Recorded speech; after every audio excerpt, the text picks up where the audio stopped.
विद्यार्थियों, आप सबका स्वागत है हिंदी कक्षा में। अगला भाग रोबोट का मैं आपके सामने प्रस्तुत करने जा रही हूँ। आपको ध्यान देना है। कल तक हमने क्या जाना था?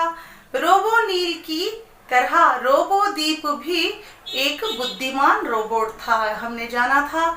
और रोबोनील और रोबोदीप में बहुत गहरी दोस्ती हो गई और उन्होंने दोनों कुत्तों को भी यहाँ पर लाया था घूमने फिराने के लिए। उन दोनों में भी दोस्ती हो गई और फिर क्या पता चला, रोबोदीप को रोबोनील यानी कि रोबोदीप से रोबोनील को सक्सेना परिवार में रोबोनील आने से पहले एक और सेवक काम करता था, उसके बारे में इसे पता चला। यहाँ तक हमने देखा था। अभी मैं अगला भाग आपके सामने प्रस्तुत करने जा रही हूँ। आपको ध्यान देना है। रोबोनील को इस बारे में कुछ पता नहीं था। वह बोला, नहीं तो मुझे इसके कोई जानकारी नहीं है, पर तुम्हें किसने बताया? ನೋಡ್ರಿ, ಇಲ್ಲಿ ಏನಂತ ಹೇಳ್ತಾ ಇದ್ದಾನೆ ರೋಬೋನೀಲ್ಗೆ, ಇದ್ರ ಬಗ್ಗೆ ನನಗೆ ಏನು ಗೊತ್ತಿದ್ದಿಲ್ಲ. ಸಕ್ಸೇನಾ ಕುಟುಂಬದಲ್ಲಿ ಇನ್ನೊಬ್ಬ ಕೆಲಸ ಮಾಡೋನು ಇದ್ದ ಅನ್ನೋದು ಈಗ ನನಗೆ ರೋಬೋದೀಪಿಂದ ಗೊತ್ತಾಗಿದೆ ಅನ್ನೋದು ನಮಗೆ ತಿಳಿಸ್ತಾ ಇದ್ದಾರೆ. मैंने शर्मा परिवार को तुम्हारे सक्सेना परिवार के बारे में बातचीत करते सुना है. साधोराम नाम का सेवक एक बस दुर्घटना में घायल होकर किसी अस्पताल में है. ನೋಡ್ರಿ ಏನಂತ ತಿಳಿಸ್ತಾ ಇದ್ದಾರೆ. ಸಾಧುರಾಮ್ ಎಂಬ ಸೇವಕ್ ಒಂದು ದುರ್ಘಟನೆಯಲ್ಲಿ ಅವನಿಗೆ ಪೆಟ್ಟು ಬಿದ್ದಿದೆ, ಅವನು ಹಾಸ್ಪಿಟಲ್ ಅಲ್ಲಿ ಅಡ್ಮಿಟ್ ಇದ್ದಾನೆ ಅನ್ನೋದು ಸಕ್ಸೇನಾ ಪರಿವಾರ ಮತ್ತು ಶರ್ಮಾ ಪರಿವಾರ ಇಬ್ಬರು ಮಾತಾಡೋದು ನಾನು ಕೇಳಿದ್ದೀನಿ ಅನ್ನೋದು रोबोदीप रोबोनीಲ್ಗೆ ತಿಳಿಸ್ತಾನೆ. सो तो ठीक है, पर इसमें खास बात क्या है? ಹೌದು, ಈ ಮಾತು ನೀನು ಕೇಳಿದೆಯಲ್ಲ, ಇದರಲ್ಲಿ ಅಂಥದ್ದೇನು ವಿಷಯ ಇದೆ? ठीक होकर वह दोबारा सक्सेना परिवार से आ जुड़ेगा. ಅವನು ಆರಾಮಾಗಿದ್ಮೇಲೆ ಮತ್ತೆ ಸಕ್ಸೇನಾ ಪರಿವಾರಗೆ ರಿಟರ್ನ್ ಬರಬಹುದಲ್ಲ. ನೀನ್ ಯಾಕೆ ಈ ತರ ಚಿಂತೆ ಮಾಡ್ತಾ ಇದೀಯಾ ರೋಬೋನೀಲ್ ಅಂತ ರೋಬೋನೀಲ್ रोबोदीपಗೆ ಹೇಳುತ್ತಾನೆ. नहीं रोबोनील, यही तुम गलत हो ಅಂದ್ರೆ ಇಲ್ಲಿ ಏನಂತ ಹೇಳ್ತಾ ಇದ್ದಾನೆ रोबोनीಲ್ಗೆ, रोबोदीप ನೀನು ಅರ್ಥ ಮಾಡ್ಕೊಂತಾ ಇದೆಯಲ್ಲ, ಇದೇ ಮಾತು ತಪ್ಪು. तुम्हारे परिवार के मुखिया धीरज सक्सेना की शर्मा साहब से मुलाकात हुई थी. उन्होंने बताया कि वह अब साधुराम की छुट्टी करने वाले हैं. ನೀನು ಇಲ್ಲಿ ತಿಳ್ಕೊಳ್ಳೋದು ತಪ್ಪು, ನಿನಗೆ ಗೊತ್ತಿಲ್ಲ. ಸಕ್ಸೇನಾ ಪರಿವಾರ ಅವರು ಧೀರಜ್ ಸಕ್ಸೇನಾ ಅವರಿಗೆ ಶರ್ಮಾ ಅವರು ಭೇಟಿಯಾಗಿದ ಮೇಲೆ ಅವರು ತಿಳಿಸಿದ್ದಾರೆ, ಇವಾಗ ಅವರು ಅಲ್ಲಿ ಇರುವ ಸೇವಕ್ ಸಾಧುರಾಮ್ಗೆ ಬಿಡಿಸ್ತಾರಂತ, ಅವ್ರಿಗೆ ಮತ್ತೆ ಕರ್ಕೊಳಲ್ಲ ಅನ್ನೋದು ನನಗೆ ಗೊತ್ತಾಗಿದೆ, ಅದಕ್ಕೆ ನಾನು ನಿನಗೆ ತಿಳಿಸ್ತಾ ಇದ್ದೀನಿ. ಸುನ್ಕರ್ ರೋಬೋನೀಲ್ ಚೌಂಕ್ ಗಯ. ಈ ಮಾತನ್ನು ಕೇಳಿ ಅವನು ಬಹಳ ಆಶ್ಚರ್ಯ ಆಗುತ್ತದೆ ರೋಬೋನೀಲ್ಗೆ. ಬೋಲಾ, ಕ್ಯಾ ಕಹಾ ತುಮ್ನೆ? ಏನ್ ಹೇಳ್ತಾ ಇದೀಯಾ रोबोदीप ನೀನು ಅಂತ ಹೇಳುತ್ತಾನೆ.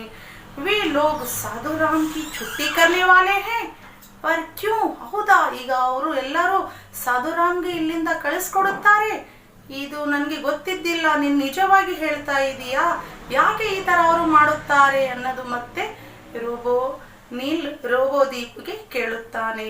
इसलिए कि तुम उन्हें बहुत भा गए हो. ಯಾಕೆ ಅಂದ್ರೆ ನಿನ್ಗೆ ಅವರು ಬಹಳ ಇಷ್ಟಪಡ್ತಾ ಇದ್ದಾರೆ, ನಿನ್ ಕೆಲಸ ಎಲ್ಲ ನೀನ್ ಚೆನ್ನಾಗಿ ಮಾಡ್ಕೊಂಡು ಹೋಗ್ತಾ ಇದೆಯಲ್ಲ, ಎಲ್ಲರೂ ಈಗ ನಿನ್ಗೆ ಅವ್ರ ಕೆಲಸಕ್ಕೆ ಇಟ್ಕೊಂತಾರ ಅನ್ನೋದು ವಿಷಯ ನನಗೆ ಗೊತ್ತಾಗಿದೆ. बूढ़े साधुराम को थोड़ा मुआवजा देकर वे उसको गांव भिजवा देंगे. ಯಾಕೆ ಅಂದ್ರೆ ಈಗ ಅವನು ಬಹಳ ಓಲ್ಡ್ ಆಗಿದ್ದಾನೆ, ಅಂದ್ರೆ ಓಲ್ಡ್ ಪರ್ಸನ್ ಆಗಿದ್ದಾನೆ. ಈಗ ಅವನ ಕೈಲಿಂದ ಏನು ಕೆಲಸ ಮಾಡಕ್ಕೂ ಆಗಲ್ಲ. ಈಗ ಅವ್ರು ಎಷ್ಟು ದಿನ ಕೆಲಸ ಮಾಡಿದ್ದಾನಲ್ಲ, ಅವನಿಗೆ ತಿಳ್ಕೊಂಡು ಅವ್ರು ಹಣ ಕೊಟ್ಟು ಅವನ ಊರಿಗೆ ಕಳಿಸ್ತಾ ಇದ್ದಾರೆ ಅನ್ನೋದು ಮಾತು ನಾನು ಕೇಳಿದ್ದೀನಿ. मगर रोबोदीप यह तो रोबोटिकी के नियम के विरुद्ध है. रोबोदीप ಏನು ಹೇಳ್ತಾ ಇದ್ದಾನ, ಈ ಮಾತು ತಪ್ಪಿದೆಯಲ್ಲ, ನಮ್ಮ ರೋಬೋಟಿಕ್ ನಿಯಮ ವಿರುದ್ಧ ಆಗಿದೆಯಲ್ಲ ಈ ಮಾತು ಅಂತ ಹೇಳುತ್ತಾನೆ. कोई रोबोट किसी इंसान को कैसे नुकसान पहुंचा सकता है ಅಂದರೆ ಈಗ ಒಂದು ಒಳ್ಳೆ ವಿಷಯ ನಾನು ನಿಮಗೆ ತಿಳಿಸ್ತಾ ಇದ್ದೀನಿ ಅಂತ ಇಲ್ಲಿ ಹೇಳ್ತಾ ಇದ್ದಾನೆ. ಯಾವಾಗಲೂ ಮನುಷ್ಯರು ಸೆಲ್ಫಿಶ್ ಆಗಿ ಇರಬಹುದು, ಬಟ್ ನಾವು ಒಂದು ಮೆಷಿನ್ ಇದ್ದೀವಿ ಅಂದ್ರೆ ನಮಗೆ ಯಂತ್ರ ಆಗಿ ಯಾರು ರೆಡಿ ಮಾಡಿದ್ದಾರೆ? ಮನುಷ್ಯರೇ. ಬಟ್ ಅವರಿಗೆ ನಾವು ಯಾವತ್ತು ಅವ್ರ ವಿರೋಧ ನಾವು ಹೋಗಲ್ಲ, ಅವ್ರಿಗೆ ತೊಂದರೆ ನಾವು ಕೊಡಲ್ಲ, ಇಂಥ ಮಾಡೋದು ನಮ್ಮ ನಿಯಮ ಅಲ್ಲ ಅನ್ನೋದು ರೋಬೋಟ್ ನಮಗೆ ತಿಳಿಸ್ತಾ ಇದ್ದಾನೆ. यह तो साधु राम के पेट पर लात मारना हुआ, नहीं हमें कुछ और करना होगा. ಈ ತರಹ ಮಾಡಿದರೆ ನಾನು ಸಾಧುರಾಮ್ ನೌಕರಿ ನಡುವೆ ನಾನು ಬಂದಂಗಾಗುತ್ತದೆ, ಅವನಿಗೆ ಈ ತರಹ ಮಾಡೋದು ನಂದು ತಪ್ಪಂತ ನನಗೆ ಅನಿಸ್ತಾ ಇದೆ, ನಾನು ಏನಾರ ಒಂದು ಉಪಾಯ ಹುಡುಕಬೇಕು ಅಂತ ಇಲ್ಲಿ ರೋಬೋದೀಪ್ ಒಂದು ವಿಚಾರ ಇಲ್ಲಿ ಇದ್ದಾನೆ ಅನ್ನೋದು ನಮಗೆ ತಿಳಿಸ್ತಾ ಇದ್ದಾರೆ. रोबो नील की बात सुनकर रोबोदीप बोला, वैज्ञानिक एवं विज्ञान लेखक आइजैक आसिमोव के रोबोटिकी के नियम के खिलाफ तो यह है ही कि कोई रोबोट किसी इंसान के नुकसान का कारण बने. ನೋಡ್ರಿ ಇಲ್ಲಿ ಏನಂತ ಹೇಳ್ತಾ ಇದ್ದಾನೆ, ರೋಬೋ ನೀಲ್ ಕಿ ಬಾತ್, ರೋಬೋ ನೀಲ್ ಹೇಳಿದ ಮಾತನ್ನು ಕೇಳಿ ರೋಬೋದೀಪ್ ಏನಂತ ತಿಳಿಸ್ತಾ ಇದ್ದಾನೆ. ನಮ್ಮ ವೈಜ್ಞಾನಿಕ ಅರ್ಥ ಮಾಡಿಕೊಂಡ್ರೆ ನಮ್ಮ ವೈಜ್ಞಾನಿಕ ರೂಪದಲ್ಲಿ ಲೇಖಕ್ ಐಸ್ ಆಸಿಮೋ ಅವರ ಕಂಪನಿಯ ನಿಯಮ ಅಲ್ಲಿ ನಾವು ಏನಾಗ್ತಾ ಇದ್ದೀವಿ ಅಂದ್ರೆ ಅವ್ರಿಗೆ ವಿರೋಧ ನಾವು ಹೋಗ್ತಾ ಇದ್ದೀವಿ, ಆ ಥರ ನನಗೆ ಕಾಣ್ತಾ ಇದೆ ಅಂತ ಇಲ್ಲಿ ರೋಬೋದೀಪ್ ನಮಗೆ ತಿಳಿಸ್ತಾ ಇದ್ದಾನೆ. ಅಂದರೆ ರೋಬೋದೀಪ್ ಮತ್ತು ರೋಬೋ ನೀಲಲ್ಲಿ ನಡೆದಿದ್ದು ಘಟನೆ ನಮಗೆ ಇಲ್ಲಿ ತಿಳಿದು ಬಂದಿದೆ.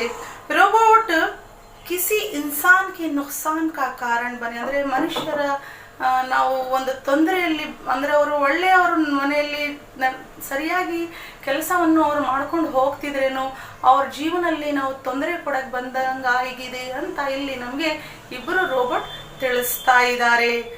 फिर क्या होता है, रोबोट किसी इंसान के नुकसान का कारण बने. ನನಗೆ ಇದು ಒಳ್ಳೇದು ಕಾಣ್ತಾ ಇಲ್ಲ, ಒಬ್ಬ ಮನುಷ್ಯರಿಗೆ ನಾವು ಒಂದು ಅವ್ರ ತೊಂದರೆ ಕೊಡಂಗೆ ಆಗುತ್ತಾ ಇದ್ದೀವಿ ಅಂತ ಇಲ್ಲಿ ತಿಳಿಸ್ತಾ ಇದ್ದಾನೆ.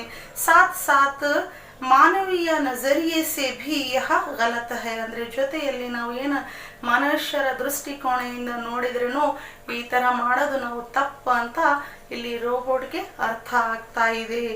गलत है कि हमारे कारण किसी भी इंसान की नौकरी को खतरा पहुंचे. ನಮ್ಮಿಂದ ಮನುಷ್ಯರ ಒಂದು ವರ್ಕಿಗೆ ಧಕ್ಕೆ ಆಗ್ತಾ ಇದೆ ಅನ್ನೋದ್ರೆ ಬಹಳ ನಮಗೆ ಬೇಜಾರಾಗ್ತಾ ಇದೆ ಅನ್ನೋದು ರೋಬೋಟ್ ಅವರು ನಮಗೆ ತಿಳಿಸ್ತಾ ಇದ್ದಾರೆ. दोनों के बीच कुछ गुप्त मंत्रण हुई. ನೋಡ್ರಿ ಇಬ್ಬರು ನಡುವೆ ಸಾಕಷ್ಟು ವಿಷಯ ಬಗ್ಗೆ ಚರ್ಚೆ ನಡೆದಿತ್ತು. फिर दोनों अपने अपने पालतू कुत्तों के साथ अपने मालिकों के घर लौट गए. ಆಮೇಲೆ ಸಾಕಷ್ಟು ಚರ್ಚೆಯನ್ನು ಮಾಡಿದ ಮೇಲೆ ತನ್ನ ಡಾಗ್ ಜೊತೆ ಅವರವ್ರ ಮನೆಗೆ ಹೋದ್ರು ಅಂತ ಇಲ್ಲಿ ತಿಳಿಸ್ತಾ ಇದ್ದಾರೆ. अगले रोज रोबो नील और रोबोदीप रोबोटोनिक्स कॉर्पोरेशन के दफ्तर में हाजिर हुए. ನೋಡ್ರಿ अगले रोज रोबो नील और रोबोदीप रोबोटेनिक्स कॉर्पोरेशन के दफ्तर में हाजिर हुए. ಅಂದ್ರೆ ರೋಬೋಟೆನಿಕ್ಸ್ ಕಾರ್ಪೊರೇಷನ್ ಆಫೀಸ್ ಅಲ್ಲಿ ಅವರು ಎಂಟ್ರಿ ಆಗುತ್ತಾರೆ, ಬರುತ್ತಾರೆ. ಯಾರ್ಯಾರು? ರೋಬೋದೀಪ್ ಮತ್ತು robo Neelu. Company K Malik ರೋಬೋಜೀತ್ ಸೆ, ನೋಡ್ರಿ ರೋಬೋ ನೀಲ್ ರೋಬೋದೀಪ್ ಇವರು ಅಲ್ಲಿ ಆ ಕಂಪನಿಯಲ್ಲಿ ಇದ್ರು. ಆ ಕಂಪನಿಯಿಂದ ಅವರಿಗೆ ಸಕ್ಸೇನಾ ಪರಿವಾರ ಮತ್ತು ಶರ್ಮಾ ಪರಿವಾರ ಮನೆಯಲ್ಲಿ ಒಂದು ಸೇವಕ ಕೆಲಸವನ್ನು ಇವ್ರು ಮಾಡ್ಕೊಂಡು ಹೋಗ್ತಿದ್ರು. ಇಲ್ಲಿ ಇರುವ ಇನ್ನೊಬ್ಬ ರೋಬೋಟ್ ಹೆಸರು ರೋಬೋಜೀತ್, ಅವರಿಬ್ಬರು ಕಂಪನಿಯ ಆಫೀಸರ್ ಆಗಿದ್ದ ಅವನು ಅಂತ ನಾವು ತಿಳ್ಕೋಬೇಕು, ಕನ್ಫ್ಯೂಸ್ ಮಾಡ್ಕೋಬಾರ್ದು. रोबोनील रोबोजीत फिर रोबोदीप. रोबोनील और रोबोदीप वो दोनों सेवक थे और कंपनी का मालिक कौन था? रोबोजीत. कंपनी के मालिक रोबोजीत से उन्होंने भेंट की. ಆಮೇಲೆ ಅವರಿಬ್ಬರು ಏನು ಮಾಡಿದ್ರು? ಕಂಪನಿಯ ಮಾಲೀಕಗೆ ಭೇಟಿಯಾದರು ಅಂತ ಇಲ್ಲಿ ಹೇಳ್ತಾ ಇದ್ದಾರೆ. ಸಾರಿ ಬಾತೆ ವಿಸ್ತಾರ ಸೆ समझाई ಎಲ್ಲ ಮಾತನ್ನು ವಿಸ್ತಾರ ಪೂರ್ವಕ ತಿಳಿಸಿದ್ರು. सुनकर रोबोजीत बोला मगर मैं क्या करूं, ಈ ಎಲ್ಲ ಮಾತನ್ನು ಕೇಳಿ ನಾನು ಏನು ಮಾಡಬಹುದು ಅಂತ ಇಲ್ಲಿ ಹೇಳುತ್ತಾನೆ. मैं तो अनुबंध की शर्तों से बंधा हूँ. ನೋಡ್ರಿ ಏನಂತ ಹೇಳುತ್ತಾನೆ, ರೂಲ್ಸ್ ರೆಗ್ಯುಲೇಷನ್ ಪ್ರಕಾರ ನಾವು ನೋಡಕ್ಕೆ ಆಗಲ್ಲ. ನಾನಿಲ್ಲಿ ಒಂದು ಷರತ್ತನ್ನು ಅಂದರೆ ಯಾವಾಗಲೂ ಮನುಷ್ಯರನ್ನು ನಾವು ಈಗ ನಿಮಗೆ ಅಲ್ಲಿ ವರ್ಕ್ ಕೆಲಸಕ್ಕೆ ಅಲ್ಲಿ ಕಳಿಸಿದ್ದೀವಿ ಅಂದರೆ ನಾನು ನಿಮಗೆ ಕರ್ಕೊಳಕ್ಕಾಗಲ್ಲ. ಅಂದರೆ ಒಂದು ಕಾಂಟ್ರಾಕ್ಟ್ ಬೇಸ್ ಮೇಲೆ ನಾನು ನಿಮಗೆ ಕಳಿಸಿದ್ದೀನಿ, ನೀವು ಅಲ್ಲೇ ಇರಬೇಕಾಗುತ್ತದೆ. ನಾನು ನಿಮಗೆ ರಿಟರ್ನ್ ಕರ್ಕೊಂಡ್ರೆ ಮತ್ತೆ ನನಗೆ ಏನಾಗುತ್ತದೆ, ಅವ್ರು ಕೊಟ್ಟಿದ್ದು ಅಮೌಂಟ್ ಮತ್ತೆ ಅವ್ರಿಗೆ ರಿಟರ್ನ್ ಕೊಡಬೇಕಾಗುತ್ತದೆ, ವಿಚಾರ ಮಾಡಬೇಕಾಗುತ್ತದೆ ಅಂತ ಈ ಥರ ಹೇಳುತ್ತಾರೆ. व्यापार में अगर मैं नियम को देखने लगूं तो कर लिया मैंने धंधा. ವ್ಯಾಪಾರದಲ್ಲಿ ಬಿಸ್ನೆಸ್ ಅಲ್ಲಿ ನಾನು ಈ ತರಹ ಅವ್ರ ಮನಸ್ಸಲ್ಲಿ ಏನಿದೆ, ಅವ್ರ ಮನೆಯಲ್ಲಿ ಏನು ನಡೀತಾ ಇದೆ, ಈ ಥರ ವಿಚಾರ ಮಾಡ್ಕೊತ ನಾನು ಬಿಸ್ನೆಸ್ ಮಾಡಿದರೆ ಆಯ್ತು ನಂದಕ್ಕೆ ಬಿಸ್ನೆಸ್ ಅಂತ ಈ ಥರ ಹೇಳ್ತಾ ಇದ್ದಾರೆ. ಯಾರು? ರೋಬೋಜೀತ್ ಅವರು. मैं तुम लोगों की कोई मदद नहीं कर सकता. ನಾನು ನಿಮ್ಮಿಬ್ಬರಿಗೆ ಏನು ಸಹಾಯ ಮಾಡೋಕ್ಕೆ ಆಗಲ್ಲ, ನಾನು ಮಾಡಲ್ಲ ಅಂತ ರೋಬೋಜೀತ್ ಅವರು ತಿಳಿಸ್ತಾರೆ. ನಾನು ಒಂದು ಬಿಸ್ನೆಸ್ ಪರ್ಸನ್ ಆಗಿನಂದರೆ ನಾನು ಬಿಸ್ನೆಸ್ ಮೇಲೆ ನಾನು ತಿಳ್ಕೊಂಡು ನಾನು ನಿಮಗೆ ಹೇಳಬೇಕಾಗುತ್ತದೆ. ಅವ್ರ ಮನೆಯ ವಿಚಾರ ನನಗೆ ಮಾಡೋಕ್ಕೆ ಅಷ್ಟು ಟೈಮ್ ಇಲ್ಲ ಅನ್ನೋದು ಆ ಮಾತು ತಿಳಿಸ್ತಾರೆ. रोबोनील और रोबोदीप ने बहुत समझने की कोशिश की. रोबोनील और रोबोदीप ने बहुत समझाने की कोशिश की. ಅಂದರೆ ರೋಬೋಜೀತ್ಗೆ ಬಹಳ ಅವರು ಏನಾರು ಅರ್ಥ ಮಾಡಿಕೊಂಡು ನಮಗೆ ಹೆಲ್ಪ್ ಮಾಡುತ್ತಾರೆ ಅನ್ನೋದು ಬಹಳ ಅವರು ಸಾಕಷ್ಟು ಅವರಿಂದ ಏನಾರ ಒಂದು ಹೆಲ್ಪ್ ಸಿಗುತ್ತದೆ ಅನ್ನೋದು ಅವ್ರಿಗೆ ಏನು ಹೆಲ್ಪ್ ಸಿಕ್ಕಿಲ್ಲ. ಅವರು ಬಹಳ ಪ್ರಯತ್ನ ಮಾಡಿದ್ರು ಅಂತ ಇಲ್ಲಿ ತಿಳಿಸ್ತಾ ಇದ್ದಾರೆ. ರೋಬೋನಿಲ್ ಠಸ್ ಸೆ ಮಸ್ ನಹಿ ಹುವೆ. ಅವರು ಎಷ್ಟು ಹೇಳಿದ್ರು ಅವರು ಒಂದು ಹಠದಿಂದ ಅಲ್ಲೇ ಇದ್ರು, ಅವ್ರ ಮಾತಿಗೆ ಅವರು ಒಪ್ಕೊಂಡಿಲ್ಲ ಅಂತ ಇಲ್ಲಿ ತಿಳಿಸ್ತಾ ಇದ್ದಾರೆ. ಉಸೆ ಆಸಿಮೋಕೆ ನಿಯಮೋ ಸೆ ಬಡ್ಕರ್ ದಂಧೆ ಕಿ ಚಿಂತಾ ಥಿ. ಅಂದರೆ ಇಲ್ಲಿ ಕಂಪ್ನಿಯ ರೂಲ್ಸ್ ರೆಗ್ಯುಲೇಷನ್ ನಿಯಮಗಳು ಏನಿದಾವಲ್ಲ ಅದಕ್ಕಿಂತ ಜಾಸ್ತಿ ಅಲ್ಲಿ ರೋಬೋಜೀತ್ಗೆ ತನ್ನ ಬಿಸ್ನೆಸ್ ತನ್ನ ವ್ಯಾಪಾರ ಬಗ್ಗೆ ಜಾಸ್ತಿ ಚಿಂತೆ ಇತ್ತು ಅನ್ನೋದು ನಮಗೆ ತಿಳಿಸ್ತಾ ಇದ್ದಾರೆ. ನಿರಾಶ್ ಹೋಕರ್ ದೋನೋ ವಾಪಸ್ ಲೌಟ್ ಆಯೆ. ಆಮೇಲೆ ಬಹಳ ಸ್ಯಾಡ್ ಆಗಿ ಅವರು ತಮ್ಮ ಮನೆಗೆ ವಾಪಸ್ ಬರುತ್ತಾರೆ. ಕುछ दिन और गुजर गए. ಇದೇ ತರ ಕಳೆದು ಹೋದು ಸ್ವಲ್ಪ ದಿನಗಳು ಅಂತ ಇಲ್ಲಿ ತಿಳಿಸ್ತಾ ಇದ್ದಾರೆ. सक्सेना परिवार रोबोनील को पाकर फूला नहीं समा रहा था. ನೋಡ್ರಿ ಏನಂತ ಹೇಳ್ತಾ ಇದ್ದಾರೆ. सक्सेना ಪರಿವಾರದಲ್ಲಿ ರೋಬೋನೀಲ್ ಬಂದಿದ ತಕ್ಷಣ ಅವ್ರ ಮನೆಯಲ್ಲಿ ಎಲ್ಲರಿಗೆ ಬಹಳ ಖುಷಿ, ಅತ್ಯಂತ ಸಂತೋಷದಿಂದ ಅವರು ಇದ್ರು ಅಂತ ಹೇಳ್ತಾ ಇದ್ದಾರೆ. पर रोबोनील साधुराम के कारण बहुत चिंतित था. ನೋಡ್ರಿ ಅವರು ಎಲ್ಲರೂ ಅತ್ಯಂತ ಸಂತೋಷದಿಂದ ಇದ್ರೆ ಆ ಪರಿವಾರದಲ್ಲಿ ಆ ರೋಬೋನೀಲ್ಗೆ ಬಹಳ ದುಃಖ ಇತ್ತು ಅಂತ ಹೇಳ್ತಾ ಇದ್ದಾರೆ. ಯಾಕೆ? ಸಾಧುರಾಮ್ ಹೊಟ್ಟೆ ಮೇಲೆ ಅಂದರೆ ಅವನ ನಡುವೆ ನಾನು ಬಂದಿದ್ದೇನಲ್ಲ, ಅವನು ಬರಬಹುದಲ್ಲ ಆರಾಮಾಗಿ, ನನಗೆ ಇವರು ಅಪಾಯಿಂಟ್ ಮಾಡ್ಕೊಂಡಿದ್ದಾರಲ್ಲ ಅನ್ನೋದು ಅವನಿಗೆ ಬಹಳ ಚಿಂತೆ ಇತ್ತು. ಉಸ್ಕೆ ಕಾರಣ ಸಾಧುರಾಮ್ ಕಿ ನೌಕರಿ ಕೋ ಆ ಜಾಯೆ. ಅಂದರೆ ನಾನು ಬಂದಿನಂತಾನೆ ಅವನ ಕೆಲಸಕ್ಕೆ ಅಡಚಣೆ ಬಂದಿದೆ ಅಲ್ಲ ಅನ್ನೋದು ವಿಚಾರ ಅವನಿಗೆ ಬಂದಿದೆ. ಯಹ ಉಸೆ ಕಿಸಿ ಭಿ ಸೂರತ್ ಮೇ ಮಂಜೂರ್ ನಹಿ ಥಾ. ಈ ಥರ ಮಾಡೋದು ಅವನಿಗೆ ಏನು ಕಾರಣ, ಎಷ್ಟೋ ಕೆಲಸಗಳು ಅವರು ಎಷ್ಟೋ ಅವ್ರ ಖುಷಿಯಿಂದ ಇದ್ರೇನು ನನಗೆ ಇಷ್ಟ ಇದ್ದಿಲ್ಲ ಅನ್ನೋದು ರೋಬೋನೀಲ್ ನಮಗೆ ತಿಳಿಸ್ತಾ ಇದ್ದಾನೆ. ರೋಬೋನೀಲ್ सोचता कि इंसान अपने स्वार्थ और लालच के तहत नियम और कानूनों को अंगूठा दिखा देता है, पर लगता है रोबोटों में भी अब वही कमी पैदा हो गई है. ನೋಡ್ರಿ ಏನಂತ ವಿಚಾರ ಮಾಡ್ತಾ ಇದ್ದಾನೆ ರೋಬೋನೀಲ್. ಮನುಷ್ಯರು ತನ್ನ ಸ್ವಾರ್ಥಕ್ಕೋಸ್ಕರ ಬೇರೆಯವರಿಗೆ ಮೋಸ ಮಾಡಬಹುದು, ಅದೇ ತರಹ ಈಗ ರೋಬೋಟ್ ಕಂಪ್ನಿಯಲ್ಲಿನೂ ಅದೇ ತರ ನಡೆದಿದೆಯಲ್ಲ. ಮನುಷ್ಯರು ಯಾವ ತರ ಇದ್ದಾರೆ ಅದೇ ತರ ನಾವು ಮಾಡ್ತಾ ಇದ್ದೀವಿ ಅನ್ನೋದು रोबोनील अर्थ ಆಗ್ತಾ ಇದೆ. उसी रात रोबोनील को धीरज सक्सेना ने एक विज्ञान कथा वर्ड प्रोसेसर पर टाइप करने के लिए दी ನೋಡ್ರಿ ಅದೇ ನೈಟ್ ಅಲ್ಲಿ ರೋಬೋ ನೀಲ್ಗೆ ಧೀರಜ್ ಸಕ್ಸೇನಾ ಅವರು ಒಂದು ಟೈಪ್ ಮಾಡಕ್ಕೆ ಒಂದು ಕಥೆ ಕೊಡುತ್ತಾರೆ ವರ್ಡ್ ಪ್ರೊಸೆಸರ್ ಮೇಲೆ. ಕಥಾ ಸಂಕ್ಷೇಪ ಇಸ್ ಪ್ರಕಾರ ಥಿ, ಕಥೆ ಸಂಕ್ಷಿಪ್ತವಾಗಿ ಈ ತರ ಇತ್ತು ಅಂತ ಹೇಳ್ತಾ ಇದ್ದಾರೆ. ಏಕ್ ಘರ್ ಮೇ ನೌಕರ್ ಕೋ ಜೋ ಕಿಸಿ ಜಾನ್ಲೆವಾ ಬಿಮಾರಿ ಸೆ ಪೀಡಿತ ಥಾ. ಸ್ಟೋರಿಯಲ್ಲಿ ಏನಿತ್ತು ಅಂತ ಇಲ್ಲಿ ತಿಳಿಸ್ತಾ ಇದ್ದಾರೆ. ವರ್ಡ್ ಪ್ರೊಸೆಸರ್ ಮೇಲೆ ಇವನಿಗೆ ಟೈಪ್ ಮಾಡಕ್ಕೆ ಕೊಟ್ಟಿದ್ರು ಧೀರಜ್ ಸಕ್ಸೇನಾ ಅವರು. ಅವ್ರ ಮನೆಯಲ್ಲಿ ಒಬ್ಬ ಸೇವಕ ಕೆಲಸ ಮಾಡೋನಿದ್ದ. ಅವನಿಗೇನು ಒಂದು ರೋಗವಿತ್ತು. ಆ ರೋಗ ಯಾವ ಥರ ಇತ್ತು ಅಂತ ಹೇಳ್ತಾ ಇದ್ದಾರೆ. ಅವನ ಜೀವಕ್ಕೆ ಅಪಾಯ ಆಗಬಹುದು ಅಂಥದ್ದು ಒಂದು ರೋಗವಿತ್ತು ಆ ಕೆಲಸ ಮಾಡೋನಿಗೆ. निकाल कर उसकी जगह पर एक रोबोट को रख दिया जाता है. ಅವನಿಗೆ ಆ ತರಹ ರೋಗವಿತ್ತಲ್ಲ, ಅದಕ್ಕೆ ಅವರು ಏನು ಮಾಡಿದ್ರು, ಅವನಿಗೆ ತೆಗೆದು ಬೇರೆ ರೋಬೋಟ್ಗೆ ಅಪಾಯಿಂಟ್ ಮಾಡ್ಕೊಂಡಿದ್ರು ಕೆಲಸಕ್ಕೆ ಅಂತ ಇಲ್ಲಿ ತಿಳಿಸ್ತಾ ಇದ್ದಾರೆ. ಕಿಸಿ ತರಹ रोबोट को इस बात की जानकारी मिल जाती है तो वह रोबोटिक संघ से संपर्क साधकर संघ के सारी बातों से किसी तरह रोबोट को इस बात की जानकारी मिल जाती है तो वह रोबोटिक संघ से संपर्क साधकर संघ को सारी बातों से ಅವಗತ ಕರ್ತಾ ಹೈ. ಅಂದರೆ ಈಗ ಈ ಕೆಲಸ ಮಾಡ್ತಾ ಇದ್ದಾನಲ್ಲ ಈ ಸೇವಕಿಗೆ, ಈ ವರ್ಕರ್ಗೆ ಗೊತ್ತಾಗುತ್ತದೆ ಇಲ್ಲಿ ಕೆಲಸ ಮಾಡೋನಿಗೆ ಆರಾಮಿಲ್ಲ ಅಂತ ನನಗೆ ಕರ್ಕೊಂಡಿದ್ದಾರಲ್ಲ ಅನ್ನೋದು ಆ ವಿಷಯ ಅವನು ಅಲ್ಲಿ ಇರುವ ರೋಬೋಟ್ ಸಂಘಕ್ಕೆ ತಿಳಿಸ್ತಾನೆ. ಸಂಘ रोबोटों की हड़ताल की घोषणा कर देता है. ಈ ಮಾತನ್ನು ಕೇಳಿ ಅಲ್ಲಿ ಇರುವ ಸಂಘ ಅವರೆಲ್ಲರೂ ಏನು ಮಾಡುತ್ತಾರೆ, ಒಂದು ಘೋಷಣೆ ಮಾಡುತ್ತಾರೆ. ಎಲ್ಲರೂ ನಾವು ಸ್ಟ್ರೈಕ್ ಮಾಡೋಣ. ಹಡ್ತಾಲ್ ಮೀನ್ಸ್ ಸ್ಟ್ರೈಕ್ಗೆ ಹೇಳುತ್ತೀವಿ. अंतः समझौता इस बात पर होता है कि उस नौकर को घर में फिर से रख लिया जाए. ಆವಾಗ ಸ್ಟ್ರೈಕ್ ಆಗಿದ ಮೇಲೆ ಎಲ್ಲರ ನಡುವೆ ಮಾತು ಚರ್ಚೆ ಆಗಿದ ಮೇಲೆ ಅವರೇನು ನಿರ್ಧಾರ ತಗೊಳ್ತಾರೆ, ಮತ್ತೆ ರಿಟರ್ನ್ ನಾವು ಕೆಲಸ ಮಾಡೋನಿಗೆ ನಾವು ಕಳ್ಕೊಳ್ತೀವಿ, ರೋಬೋಟ್ಗೆ ತೆಗಿತೀವಿ ಅನ್ನೋದು ಅಂಥದ್ದು ಒಂದು ಮಾತಲ್ಲಿ ನಿರ್ಧಾರ ಬರುತ್ತದೆ ಅನ್ನೋದು ನಮಗೆ ಇಲ್ಲಿ ತಿಳಿಸ್ತಾ ಇದ್ದಾರೆ. ಆ ಥರ ಟೈಪಿಂಗಲ್ಲಿ ಆ ಕತೆ ಇತ್ತು.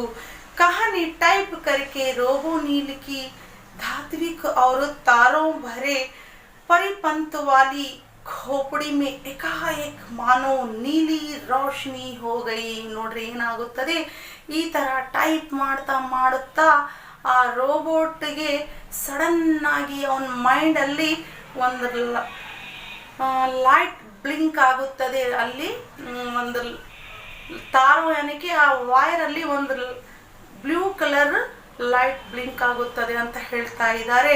ಪರಿಪಂತವಾಲಿ ಅಂತ ಇಲ್ಲಿ ತಿಳಿದು ಬಂದಿದೆ. यहाँ तक कहानी में वो टाइप करते करते उसे आइडिया आता है. वो आइडिया किस तरह होता है, रोबो नील की धात्विक तारों भरे परिपंत वाली खोपड़ी में एकाएक मानो ನೀಲಿ ರೋಶನಿ ಹೋಗೈ. ಅಂದರೆ ಟೈಪ್ ಮಾಡ್ತಾ ಮಾಡ್ತಾ ಸಡನ್ ಆಗಿ ಅವನಿಗೆ ಐಡಿಯಾ ಬರುತ್ತದೆ, ಹೌದಲ್ಲ ನಮ್ಮ ಮನೆಯಲ್ಲೇನು ಇದೇ ತರಹ ಒಂದು ಸ್ಟೋರಿ ಇದೆ ಅಲ್ಲ, ಇವ್ರು ನನಗೆ ಏನು ಟೈಪ್ ಮಾಡಕ್ಕೆ ಕೊಟ್ಟಿದ್ದಾರಲ್ಲ ಅಂತ ಅವನು ಯೋಚನೆ ಮಾಡುತ್ತಾನೆ. ಅಗಲೇ ರೋಜ್ ಹಿ रोबोदीप के साथ वह संघ के कार्यालय जा पहुंचा. ಈ ಟೈಪ್ ಮಾಡಿದ ಮೇಲೆ ಅವನಿಗೆ ಅರ್ಥ ಆಗುತ್ತದೆ, ಅವನೇನು ಮಾಡುತ್ತಾನೆ, ರೋಬೋ ನೀಲ್ ರೋಬೋದೀಪ್ ಜೊತೆ ಮತ್ತೆ ಅವರ ಸಂಘ ಕಾರ್ಯಾಲಯ ಆಫೀಸಿಗೆ ಹೋಗುತ್ತಾನೆ. सब बातें सुनकर अध्यक्ष ने संघ की कार्यकारिणी की ಆಪಾತ್ಕಾಲೀನ बैठक बुलाई. ನೋಡ್ರಿ ಈ ಮಾತನ್ನು ಎಲ್ಲ ಕೇಳಿ ಅಲ್ಲಿರುವ ರೋಬೋಟ್ ಅಧ್ಯಕ್ಷರು ಏನ್ ಮಾಡಿದ್ರು, ಎಮರ್ಜೆನ್ಸಿ ಮೀಟಿಂಗ್ ಅನ್ನು ಈಗ ಇಡಬೇಕು ಅಂತ ತಿಳಿಸ್ತಾರೆ. आपातकालीन यानी कि एमरजेंसी मीटिंग को कहते हैं. बैठक में तय हुआ कि सभी रोबोटिक कंपनियों के काम करने वाले रोबोटों की हड़ताल का ಆಹ್ವಾನ್ ಕರ್ ದಿಯಾ ಜಾಯ್. ಎಲ್ಲೆಲ್ಲಿ ಕೆಲಸ ಮಾಡ್ತಾ ಇದ್ದಾರೆ ರೋಬೋಟ್ಸು ಅವರವರು ಎಲ್ಲರೂ ಒಂದು ಕಡೆ ಬರಬೇಕು. ನಾವೆಲ್ಲರಿಗೆ ಒಂದು ಸ್ಟ್ರೈಕ್ ಮಾಡ್ತಾ ಇದ್ದೀವಿ ಅಂದರೆ ಎಲ್ಲರೂ ಒಂದು ಕಡೆ ಜಮಾ ಆಗಬೇಕು ಅನ್ನೋದು ಎಲ್ಲರಿಗೆ सूचने ಕೊಡುತ್ತಾರೆ. रोबोटिक कंपनियों के मालिकों के बीच इस आह्वान से हलचल मच गई. ಮಾತನ್ನು ಕೇಳಿ ಅಲ್ಲಿರುವ ರೋಬೋಟ್ ಕಂಪನಿಯವರು ಬಾಸ್ ಅಂದರೆ ಅವರು ಎಲ್ಲರಿಗೆ ಮನಸ್ಸಲ್ಲಿ ಒಂಥರ ಅಡಚಣೆ ಬರುತ್ತದೆ. ಯಾವ ಥರ ಆಗಿದೆ ಅಲ್ಲ. उन्होंने रोबोजीत पर सक्सेना परिवार के साथ हुए ಅನುಬಂಧ ಕೋ ತುರಂತ ರದ್ದು ಕರ. ನೋಡ್ರಿ ಏನಂತ ಹೇಳುತ್ತಾರೆ, ಈ ಕಂಪನಿಯಲ್ಲಿ ಈ ತರಹ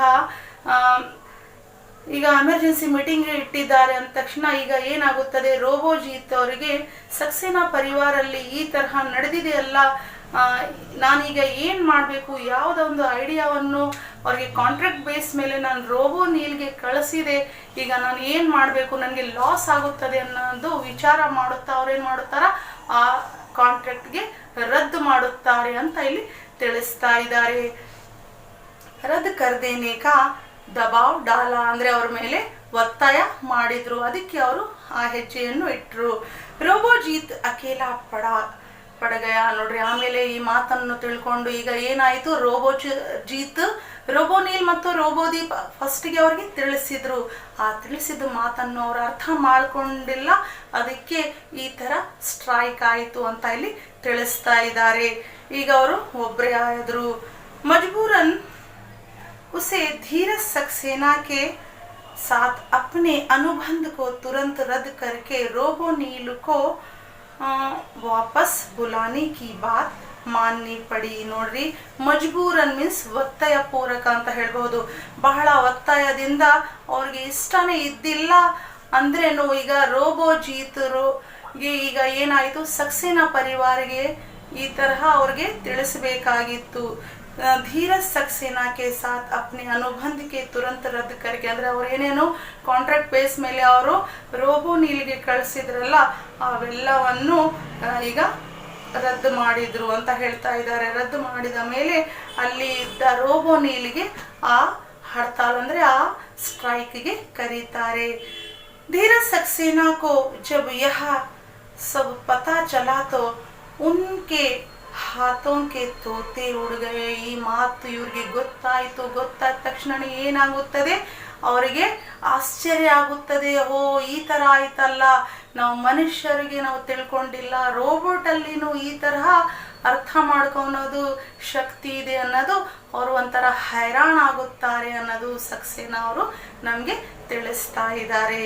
ಯಹ ಸಚ್ ಥಾ ಕೆ ಉನ್ಹೋನೆ ಸಾಧುರಾಮ್ ಕೋ ನೌಕರಿ ಸೆ ನಿಕಾಲ್ನೆ ಕಾ ಫೈಸ್ಲಾ ಕರ್ಲಿಯಾ ಥಾ. ಈ ಮಾತು ನಿಜವಾಗಿತ್ತು ಅಂದರೆ ನಿಜವಾಗಿ ಅವರು ತಮ್ಮ ಮನಸ್ಸಲ್ಲಿ ಈ ಥರ ಇಟ್ಕೊಂಡಿದ್ರು. ಈಗ ರೋಬೋಟ್ ನಮಗೆ ಸೆಟ್ ಆಗಿದ್ದಾನೆ, ರೋಬೋನೀಲ್, ನಾವು ಈಗ ಸಾಧುರಾಮ್ಗೆ ಮನೆಗೆ ವಾಪಸ್ ಕಳಿಸ್ಬಿಡ್ಬೇಕು ಅವ್ರ ಊರಿಗೆ ಅನ್ನೋದು ನಿರ್ಧಾರ ತಗೊಂಡಿದ್ರು.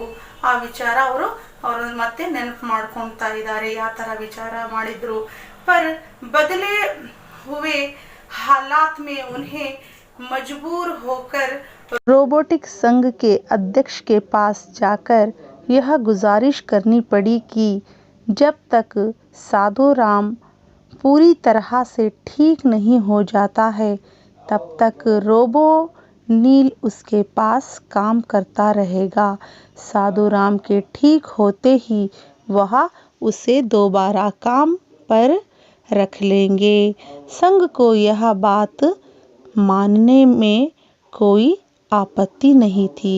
ನೋಡ್ರಿ ಇಲ್ಲಿ ಏನಂತ ಹೇಳ್ತಾ ಇದ್ದಾರೆ, सक्सेना ಅವರು ಏನು ನಿರ್ಧಾರ ತಗೊಂಡ್ರಂದ್ರೆ ರೋಬೋಟಿಕ್ ಸಂಘಗೆ ಅಧ್ಯಕ್ಷಗಳೇ ಹೋಗಿ ರಿಕ್ವೆಸ್ಟ್ ಮಾಡ್ಕೊತಾರೆ. ಏನಂತ ರಿಕ್ವೆಸ್ಟ್ ಮಾಡ್ಕೊತಾರೆ, ಸಾಧುರಾಮ್ಗೆ ಈಗ ಆರಾಮಿಲ್ಲಲ್ಲ, ಅವನಿಗೆ ಆರಾಮಾಗಿದ ಮೇಲೆ ನಾವು ಅವನಿಗೆ ಮನೆಯಲ್ಲಿ ಕೆಲಸಕ್ಕೆ ಕರ್ಕೊಳ್ತೀವಿ, ಅಲ್ಲಿವರೆಗೆ ನಮ್ಮ ಮನೆಯಲ್ಲಿ ರೋಬೋನೀಲ್ ಕೆಲಸ ಮಾಡಬೇಕು ಅಂತ ರಿಕ್ವೆಸ್ಟ್ ಮಾಡ್ಕೊತಾರೆ. ಈ ರಿಕ್ವೆಸ್ಟನ್ನು ಅವರು ಒಪ್ಕೊಳ್ತಾರೆ. ಯಾರು, ರೋಬೋಟ್ ಕಂಪನಿಯವರು ಅಂತ ಇಲ್ಲಿ ತಿಳಿಸ್ತಾ ಇದ್ದಾರೆ, ರೋಬೋಟ್ ಕಂಪನಿಯ ಅಧ್ಯಕ್ಷ ಅವರು. ಸಂಘ ಕೋ ಯಹ ಬಾತ್ ಮಾನ್ನೆ ಮೇ ಕೋಯಿ ಆಪತ್ತಿ ನಹೀ ಅಂದರೆ ಸಂಘದಲ್ಲಿ ಎಲ್ಲರಿಗೆ ಈ ಮಾತಿಗೆ ಏನು ತೊಂದರೆ ಆಗಿಲ್ಲ, ಎಲ್ಲರೂ ಅವರು ಒಪಿನಿಯನ್ ಹ್ಞೂ ಅಂತ ತಿಳಿಸ್ತಾರೆ. ಶಾಮ್ ಕೋ ರೋಬೋನೀಲ್ ಅವರು ರೋಬೋದೀಪ್ ಮಿಲೆ. ಸಾಯಂಕಾಲ ಹೊತ್ತಲ್ಲಿ ರೋಬೋದೀಪ್ ಮತ್ತು ರೋಬೋನೀಲ್ ಭೇಟಿಯಾಗುತ್ತಾರೆ. ರೋಬೋದೀಪ್ ಬೋಲಾ, मुझे खुशी है कि हमारे कारण किसी इंसान को नुकसान नहीं झेलना होगा. ನೋಡ್ರಿ, ಸಾಯಂಕಾಲ ಇವರಿಬ್ಬರು ಭೇಟಿಯಾಗಿದ್ಮೇಲೆ ಅವ್ರು ಏನಂತ ವಿಚಾರ ಮಾಡುತ್ತಾರೆ ಅಂದರೆ, ರೋಬೋದೀಪ್ ಬೋಲಾ ಅಂದರೆ ರೋಬೋದೀಪ್ ಹೇಳ್ತಾ ಇದ್ದಾನೆ, ಮುझे ಖುಷಿ ಹೈ ಅಂದರೆ ನನಗೆ ಬಹಳ ಸಂತೋಷ ಆಗ್ತಾ ಇದೆ, ಹಮಾರೆ ಕಾರಣ ಕಿಸಿ ಇನ್ಸಾನ್ ಕೋ ನುಕ್ಸಾನ್ ಝೇಲ್ನಾ ನಹಿ ಹೋಗಾ ಅಂದರೆ ನಮ್ಮಿಂದ ಮನುಷ್ಯರಿಗೆ ಏನು ತೊಂದರೆ ಆಗಿಲ್ಲ ಅನ್ನೋ ಮಾತಿಗೆ ಬಹಳ ಅವರು ಸಂತೋಷ ಆಗುತ್ತಾರೆ ಅಂತ ಇಲ್ಲಿ ತಿಳಿಸ್ತಾ ಇದ್ದಾರೆ. ಯಾವಾಗಲೂ ಜೀವನದಲ್ಲಿ ನಾವು ಮೆಷೀನ್ ಅಂತ ನಮಗೆ ರೂಪ ಕೊಟ್ಟಿದ್ದಾರೆ ಅಂದರೆ ನಮಗೆ ಮನುಷ್ಯರೇ ಅನ್ನೋದು ಅವ್ರಿಗೆ ಈ ತರಹ ರೋಬೋಟ್ ಮನಸ್ಸಲ್ಲಿ ಬಂದಿದೆ ಅಂತ ನಮಗೆ ಹೇಳ್ತಾ ಇದ್ದಾರೆ.